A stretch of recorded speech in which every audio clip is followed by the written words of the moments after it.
नमस्कार साथियों, स्वागत है आप सभी का आपके अपने YouTube channel Dhanraj short hand academy steno classes में। दोस्तों, आज का हमारा डिक्टेशन है Rajasthan public service commission Ajmer previous year stenographer भर्ती 2011। कुल शब्द 800, गति 80 शब्द प्रति मिनट। तो आइए स्टार्ट करते हैं आज के डिक्टेशन 5 सेकंड बाद।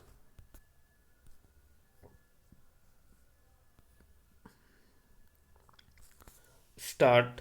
जहाँ कोई समाज रहता पलता है, वहाँ उसके साथ कुछ समस्याएं भी होती हैं। यदि सामाजिक समस्याएं न हो तो समाज के विकास में कोई अड़चन आ नहीं सकती। हमारा भारतीय समाज भी आज अनेक प्रकार की समस्याओं से घिरा हुआ है। पैरा।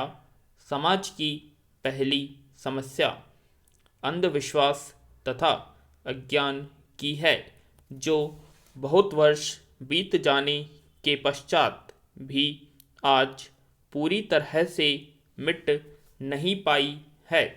गांवों के अधिकतर लोग आज भी झाड़ फूंक, टोने टोटकों और सपनों के चक्कर में फंसे रहते हैं।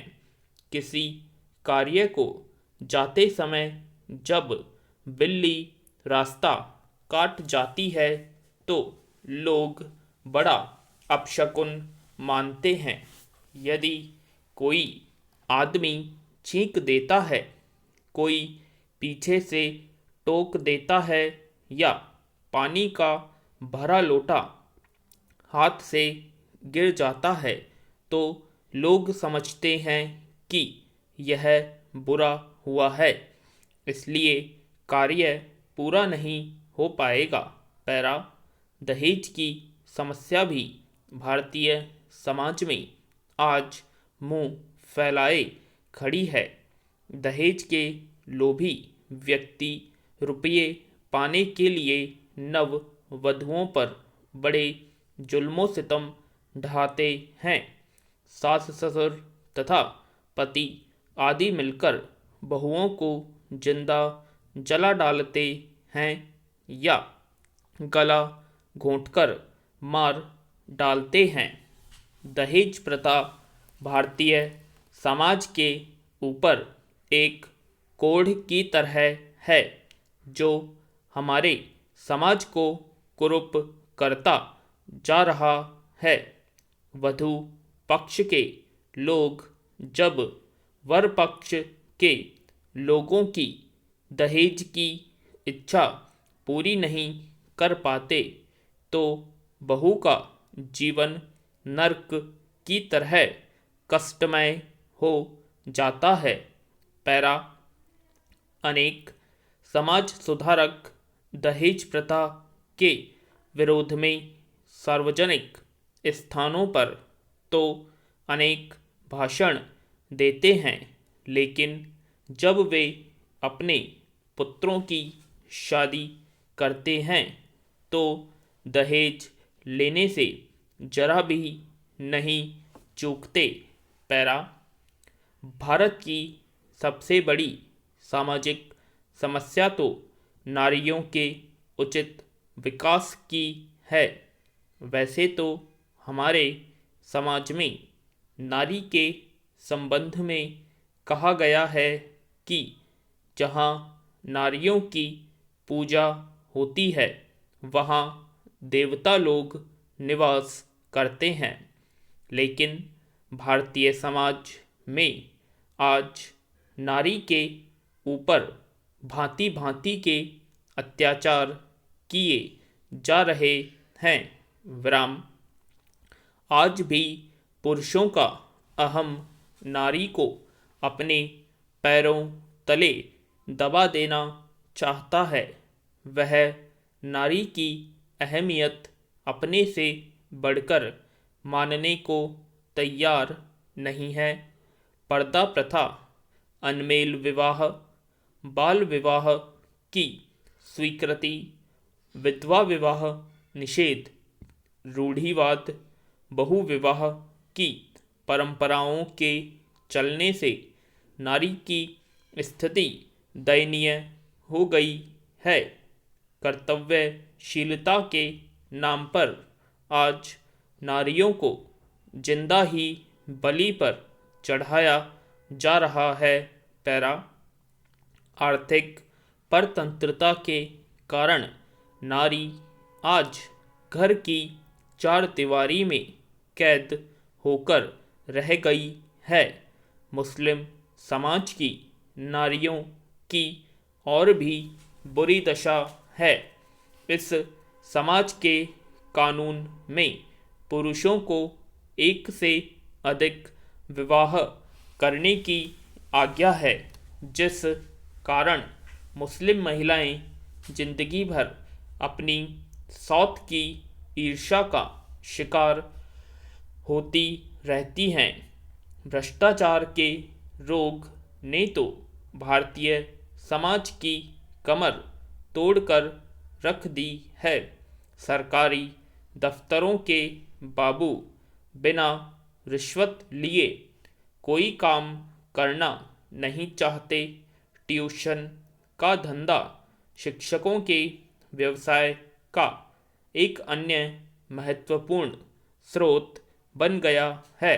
पैरा समाज में कुव्यसनों और बुरे नशे की समस्या भी सरकार के लिए सिरदर्द बन गई है। लोग शराब, बीड़ी, सिगरेट, अफीम, स्मैक, चरस, गांजा, हेरोइन आदि नशीले पदार्थों के चक्कर में अपने तन मन की अमूल्य शक्ति तथा ढेर सारा रुपया पैसा खर्च कर डालते हैं। ये चीज़ें समाज के लोगों को अंदर से खोखला बना डालती है। पैरा भारतीय समाज में एक दूसरे के प्रति सहानुभूति, संवेदनशीलता तथा सहयोग की प्रवृत्तियां काफ़ी कुछ घट गई हैं।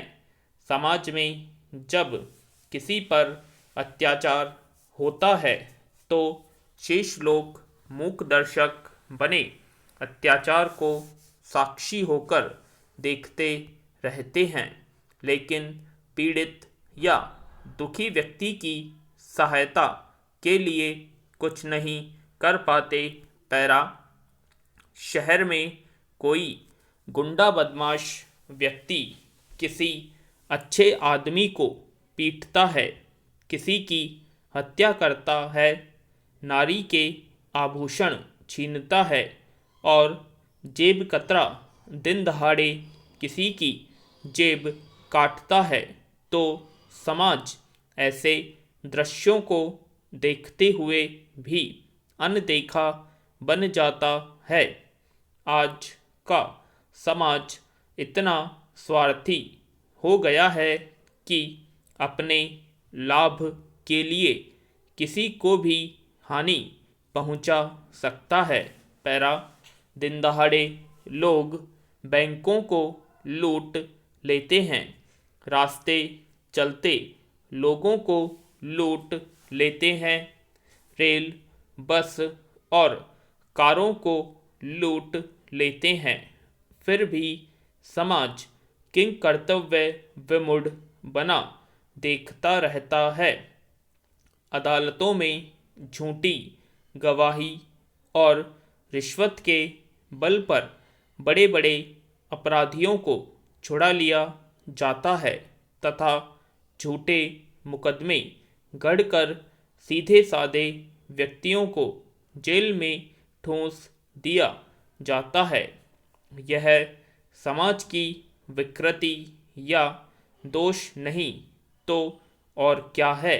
यद्यपि सरकार के प्रयासों से अनेक लोगों तक शिक्षा की रोशनी पहुंची है, लेकिन आज भी भारत के अनेक व्यक्ति अशिक्षा के गहन अंधकार में जीवन जी रहे हैं। पढ़े लिखे चालाक लोग उनके साथ धोखा करके उनके जीवन को लूट रहे हैं। पैरा भारतीय समाज की एक बड़ी समस्या युवकों में बेरोजगारी की है। अनेक पढ़े लिखे लोग बेरोजगार बैठे हैं। छोटा मोटा काम धंधा वे करना नहीं चाहते और बड़ी सरकारी नौकरी के उनको दर्शन नहीं हो रहे। विराम। तो दोस्तों, यह थी हमारी आज की RSMSB की डिक्टेशन प्रीवियस ईयर की, जो कि 2011 की भर्ती में बोली गई थी। आशा करते हैं आप सभी को डिक्टेशन पसंद आई होगी, तो प्लीज़ कमेंट बॉक्स में कमेंट करें। और अभी तक आपने हमारे चैनल को सब्सक्राइब नहीं किया, सब्सक्राइब करें और वीडियो को लाइक और शेयर करना ना भूलें। और इसी प्रकार की प्रीवियस ईयर की सभी विभागों की डिक्टेशन पाने के लिए नोटिफिकेशन बेल आइकन को प्रेस करें। धन्यवाद।